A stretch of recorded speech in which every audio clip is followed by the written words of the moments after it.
es Liz, soy abogada y tengo el placer de entrevistar al doctor Claudio Domingo Heredia. Claudio Heredia es abogado por la Universidad de Buenos Aires. En 1998 fue asesor de la Secretaría de Seguridad Interior. En el 2005 fue designado funcionario nacional en calidad de jefe de asesores de la Jefatura de Gabinete de Ministros de la Nación, con rango de subsecretario. En el 2008 fue designado subsecretario de Asuntos Legales de la Secretaría Legal y Técnica de la Presidencia de la Nación.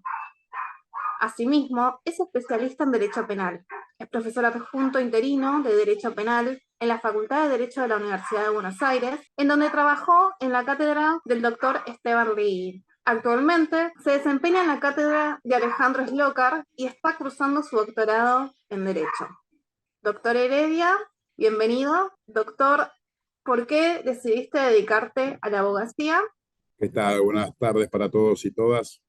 Bueno, desde chico, a los 5 años, ya empecé a ver, cuando me preguntaban qué quería hacer, yo decía abogado sin saber mucho de qué se trataba. Pero con el paso del tiempo, me gustaba todo el tema de la abogacía, todo el tema de la defensa, más que nada el derecho penal. Y bueno, ya entrando al secundario, elegí un bachillerato común, digamos, para poder acceder a la Universidad de Buenos Aires para estudiar abogacía. Y en esa época abogacía era una abogacía general, se cursaban todos los derechos. Posteriormente, después hice el posgrado de especialista en Derecho Penal, también en la UBA. Y bueno, ya me dediqué, al principio de la profesión, me dediqué a ser abogado general, pero ya después fui perfilándome solamente al derecho penal, cosa que ya hace fácil 25 años estoy dedicado exclusivamente al derecho penal. ¿Qué es lo que más te gusta de tu profesión?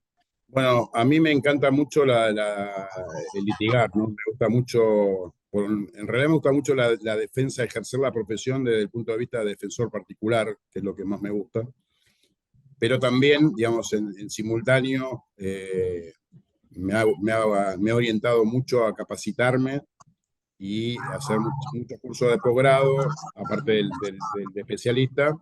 Y en los últimos años he cursado, como bien dijiste vos en la presentación, el doctorado en Derecho de la Universidad Kennedy, de cual aparte soy profesor asociado hace muchísimos años, con una tesis doctoral que fue aprobada el proyecto y me queda presentarla, que tiene que ver con la supremacía de los bienes jurídicos colectivos sobre los bienes jurídicos individuales y que tiene hipótesis secundaria con respecto al derecho procesal. Pero bueno, ese ámbito también me gusta y también, digamos, he participado de todo lo que es la colegiatura de la abogacía, he sido candidato, he sido asambleísta del Colegio de Abogados. Actualmente soy asambleísta por la lista 66, Espacio Abierto a la Abogacía, del Colegio de Abogados. Soy miembro de 2 comisiones, soy miembro de Comisión de los Derechos de Personas Mayores, porque aparte durante muchos años he sido asesor legal de la Dirección Ejecutiva del PAMI, entonces estoy muy vinculado a todos temas de personas mayores. Y aparte también tengo una larga trayectoria en los movimientos de derechos humanos y por lo tanto soy actualmente el secretario adjunto de la Comisión de Derechos Humanos del Colegio Público de la Abogacía de Capital Federal. Wow, increíble. No, veo que estás muy dedicado con la profesión. Te pregunto, ¿cuál crees que es el rol, no, o el papel que juega hoy en día los abogados en la sociedad?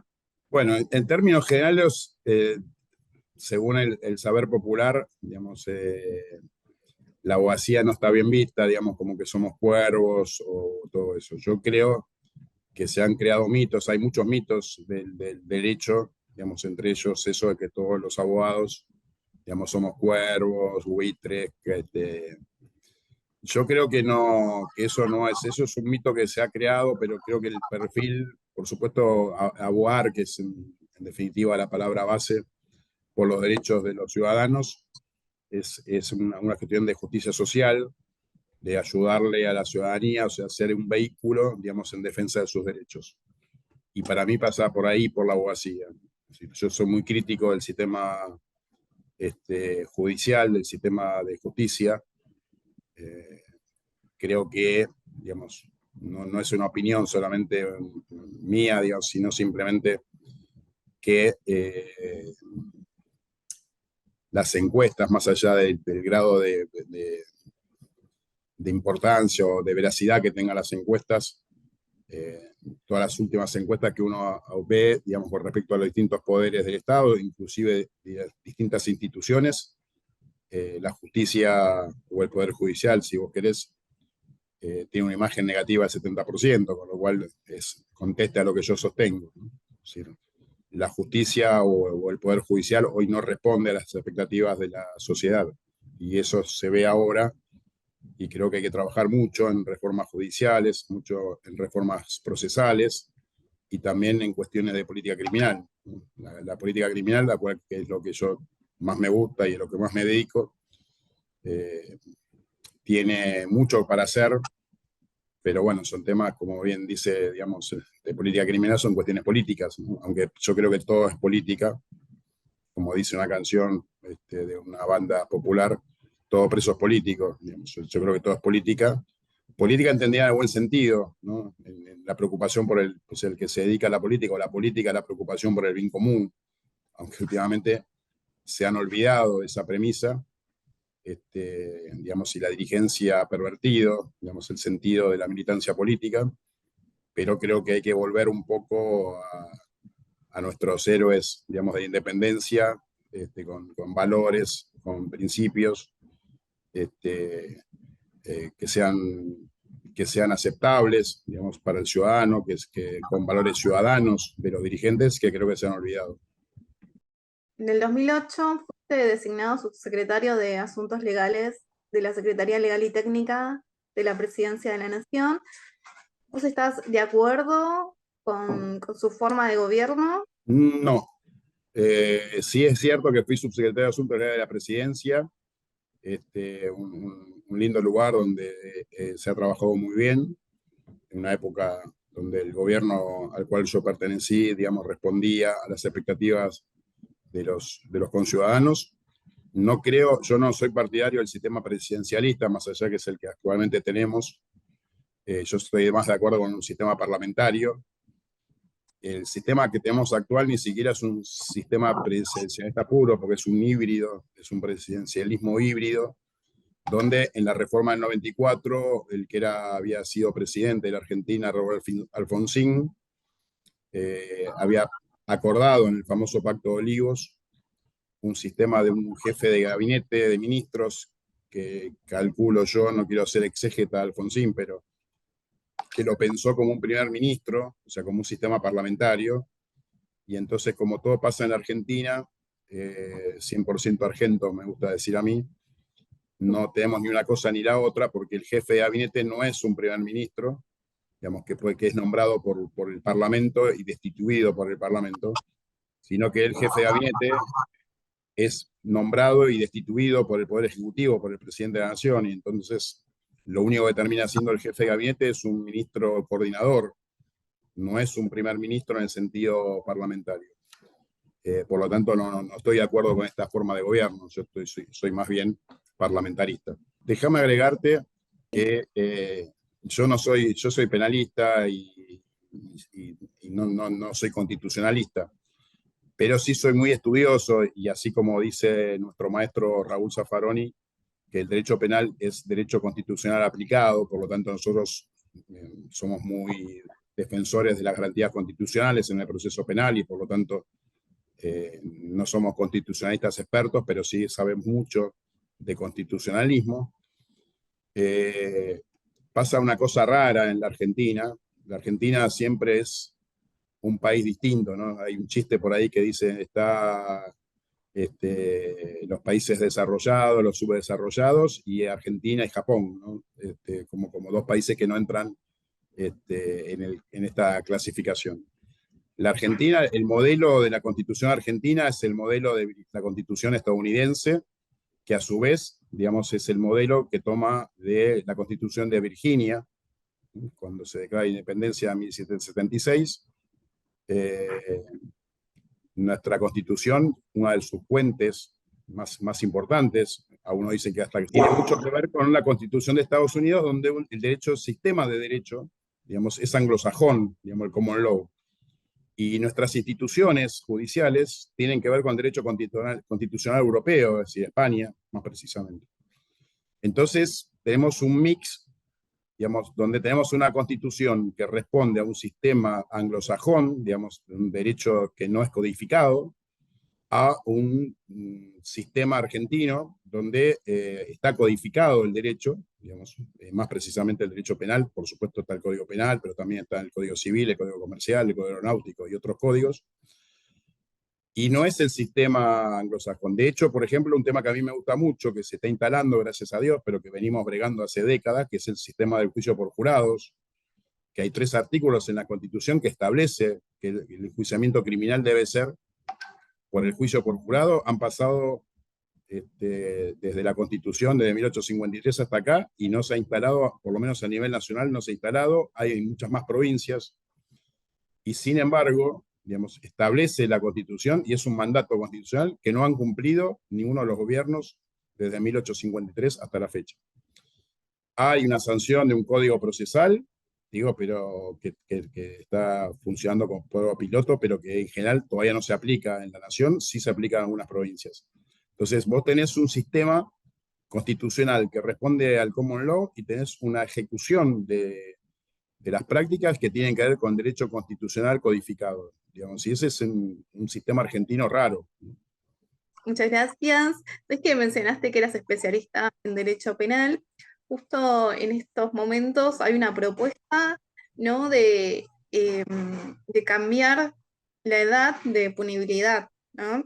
Queríamos preguntarte cuál es tu opinión sobre estos cambios propuestos en la legislación penal juvenil.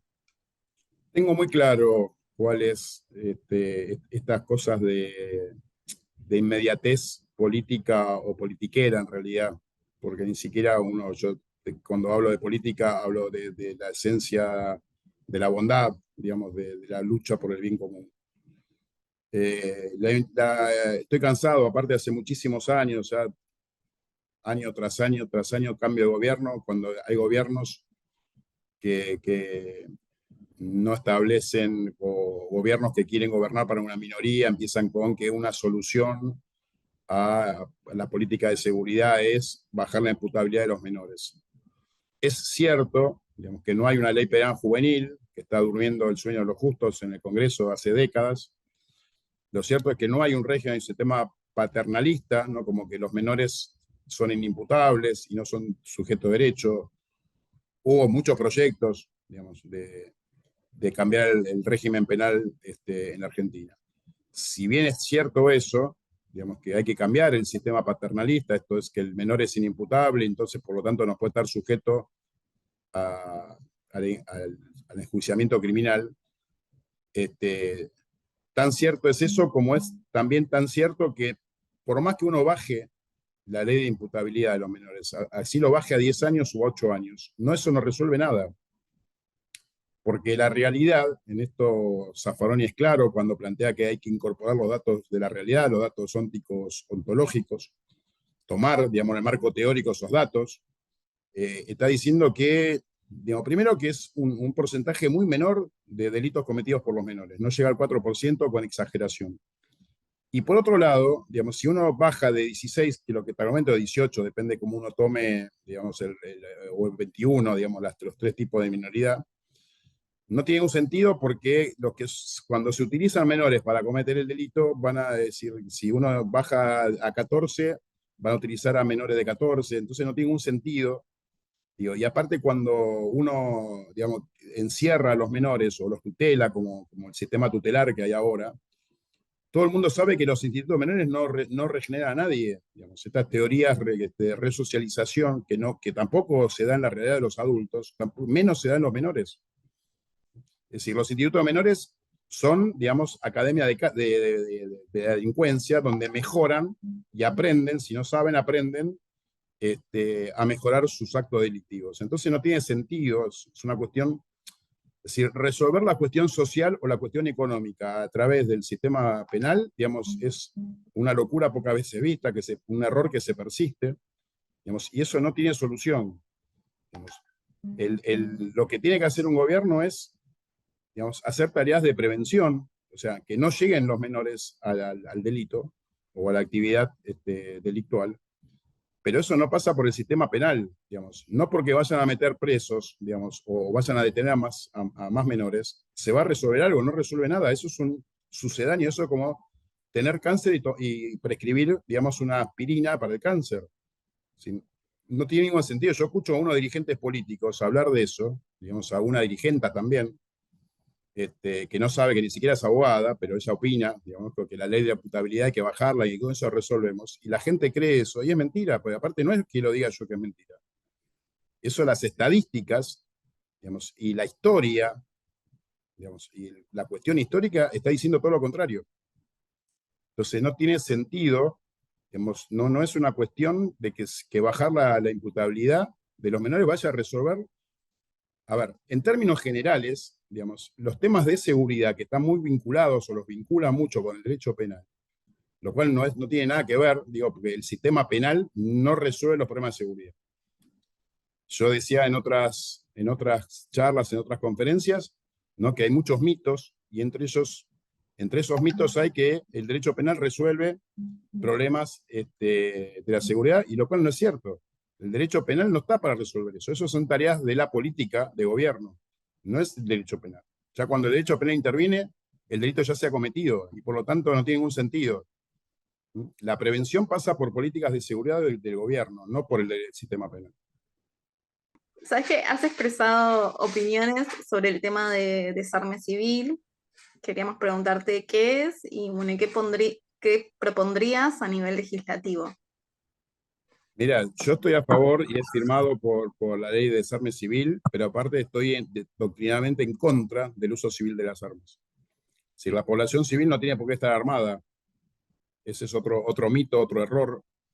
Digo, porque las armas están para las Fuerzas Armadas o para las fuerzas de seguridad. Digamos, el civil no tiene por qué tener un arma.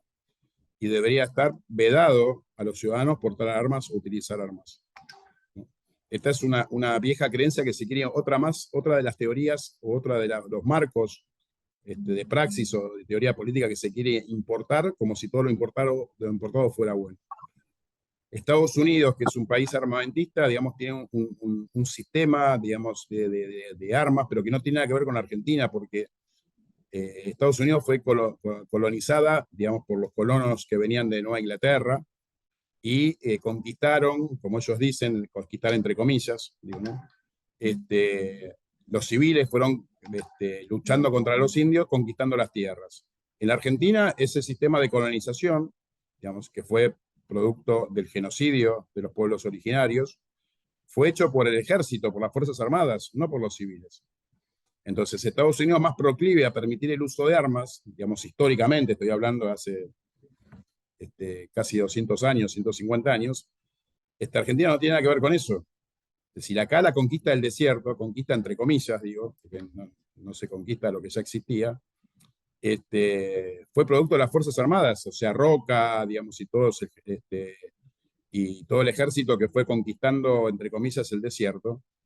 Digamos, no tiene nada que ver con el uso de armamento que tiene Estados Unidos y que aparte tiene graves consecuencias Estados Unidos. O sea, cualquier loquito va y mata centenares de gente cada 2 por 3 todos los días, es casi cotidiano. En la Argentina ese sistema no debería corresponder, digamos, porque no tiene esos antecedentes históricos. Por lo tanto, hay más problemas, hay más muertes por el mal uso de las armas que por el uso de las armas por los delincuentes. Entonces creo que hay que prohibir, digamos, que el uso civil de las armas. Y las Fuerzas Armadas, digamos, las armadas ya tenían que estar armadas de por sí, pero las fuerzas de seguridad, que es otra fuerza que se le permite el uso de armas, debe usarlo mientras está trabajando. O sea, el policía, digamos, o el prefecto, o el de la policía aeroportuaria que tiene un arma durante su horario de trabajo, debe ir al lugar de trabajo, armarse, ir a cumplir su trabajo y cuando vuelve, dejar el arma. Digamos, como cualquiera que vaya a su trabajo y utiliza un arma de trabajo, y punto. No estar armado todo el día. Digamos, si da un policía en un colectivo, está armado, digamos, si se produce un hecho, no tiene por qué intervenir cuando está fuera del horario de trabajo. Digo, de hecho, la policía, no, digamos, la Argentina no se puede, en varios países europeos está sindicalizada y la Argentina está prohibido sindicalizarse. ¿no? Es decir, hay una cuestión ahí también, digamos, que no se corresponde con la realidad, digamos, no tiene sentido que permitir el uso civil de las armas. Yo estoy a favor, digamos, de la prohibición del uso civil de armas. Y acerca de la legalización de drogas, ¿cuál es tu opinión? Bueno, acá también tengo una posición tomada. Yo estoy a favor de la legalización irrestricta de las drogas. En eso mis antecedentes tienen que ver con una larga tradición que uno de los máximos expositores es Antonio Escotado, español, que falleció hace poco, que escribió, que yo recomiendo mucho, La historia de las drogas, que son 3 tomos de una obra que tiene Escotado. Yo estoy a favor de la legalización. Digamos, así como se ha legalizado el tabaco y el alcohol, por supuesto, no digo que la droga sea buena. Digo, aparte la droga es neutra, no es buena ni mala, como todo producto, no es bueno ni malo. ¿Sí? La droga sería como un cuchillo. Si vos lo utilizás para cortar, digamos, para comer, es un buen uso. Si vos lo usás para matar a otra persona, es mal uso. Digamos, pero el cuchillo en sí es neutro. Y la droga también es neutra. Si hay droga que se usa misma la marihuana o la cocaína para productos medicinales o para uso recreativo. Digamos, depende del uso que se le dé, digamos. Por eso sostengo que la droga es neutra y por lo tanto no hay por qué prohibirla. Intervenir, digamos, en el consumo, digamos, en base a, por ejemplo, el consumo de estupefacientes, tomar como base la prohibición para decir que se cuida la salud pública, digo, yo no veo que los estados, y menos en Latinoamérica, y mucho menos en Argentina, cuide la salud pública, los hospitales, digo, la misma carrera de los médicos, los sueldos de los médicos y las enfermeras, el personal de hospitalaria, no veo que esté cuidando la salud pública, digo, al contrario. Por lo tanto, digamos, igualmente me parece que yo soy amante del derecho de la libertad. Para mí el derecho, el bien jurídico superior, si es que hay una superioridad entre los bienes jurídicos individuales, es la libertad por sobre los otros derechos. Y por lo tanto no debe tener injerencia el Estado, y ya que estamos en un capitalismo donde todo puede ser una mercancía, la cocaína, marihuana, la heroína o el fentanilo que está de moda ahora, es un producto que debe estar dentro del comercio, que paga impuestos, el Estado controla la calidad y el que lo quiera consumir, lo consume. Ese es otro mito, digamos, creer que uno se droga para delinquir. Digo, ¿no? En general las drogas no tienen ese efecto de dar valor para delinquir. Digamos, al contrario, muchas de las drogas crean una sensación, digamos, de bienestar que dura muy poco, digamos, pero que en general no le da orientación y no le da claridad mental, digo, como para pergeñar algo, ¿no? Entonces, todos esos mitos, digamos, yo creo que, es más, los estados no tienen plata para hacer prevención y sin embargo, desde el año 71 a la fecha, si mal no hago la cuenta, 53 años por lo menos de prohibicionismo, lo que ha llevado a que lo que era un consumo reducido y sea un consumo masivo de estupefacientes, y el prohibicionismo no haga nada, esa famosa guerra al narcotráfico, que dicen guerra entre comillas, porque la guerra tiene un concepto distinto, ¿no? Eso, aplicar conceptos bélicos a cuestiones sociales, otro error más.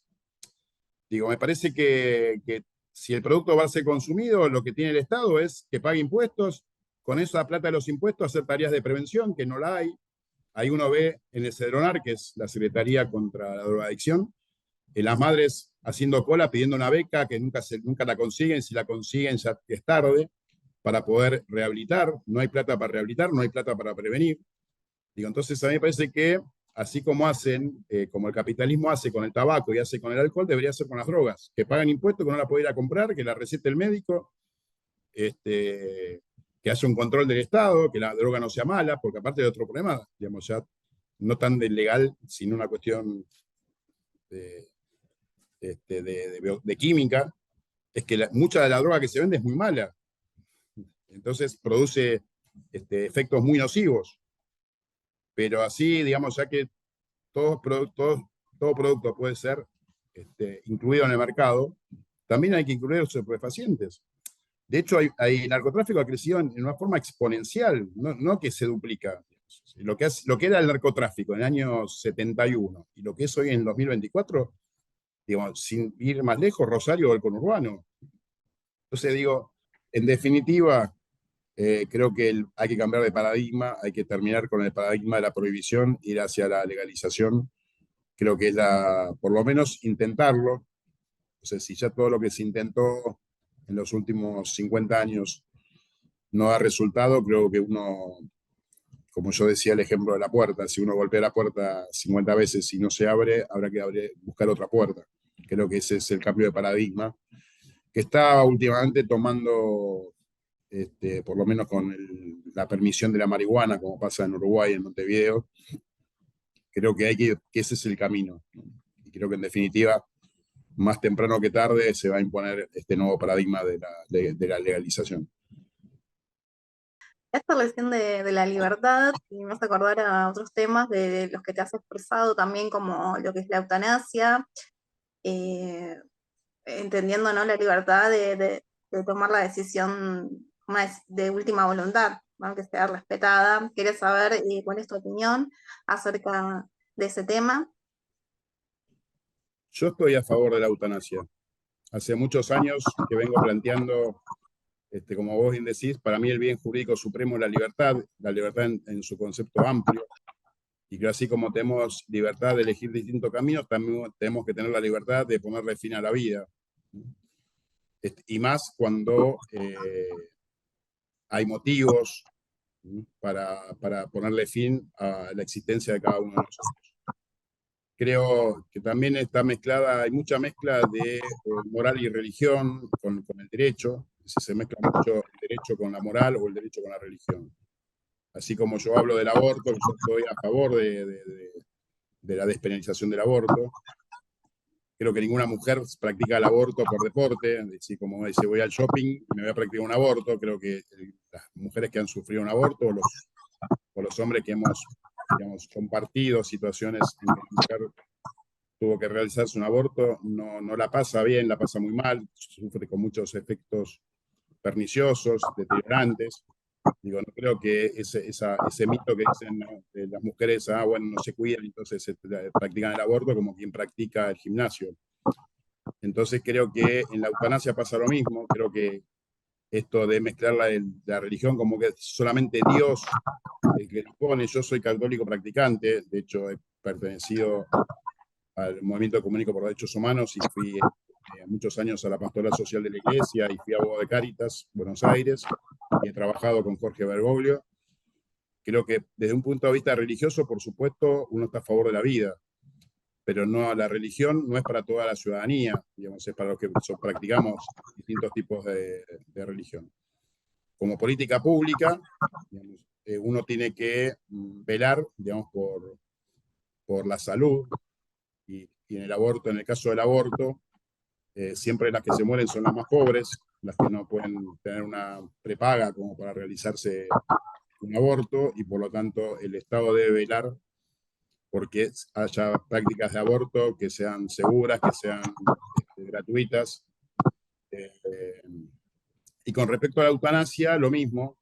Creo que, digamos, si somos libres para vivir, también somos libres para morir. Me viene a la mente una frase estoica que es memento mori, recuerda que morirás, es decir, tomar conciencia de que todos nos vamos a morir, digamos. Y la verdad que por una cuestión de mito religioso, pensar en enfermos terminales que quieren ponerle punto final a su vida, digamos, decirles nosotros que no, que tienen que vivir cuando el sufrimiento es ajeno, me parece una aberración. Por lo tanto, estoy a favor de la eutanasia. Bueno, por último, también has expresado acerca de la inteligencia artificial, sobre este tema ¿qué pensás que la inteligencia artificial puede cambiar en el ámbito del derecho? Sí, yo creo que no solamente en el ámbito del derecho, en el ámbito general, digamos, ya la inteligencia artificial está en un momento de desarrollo muy importante. Inclusive la Corte Suprema tiene una prueba piloto de sentenciar a través de la inteligencia artificial, es decir, fallar ante los litigios a través de la inteligencia artificial. Creo que estamos utilizando muchos métodos ya en la actualidad.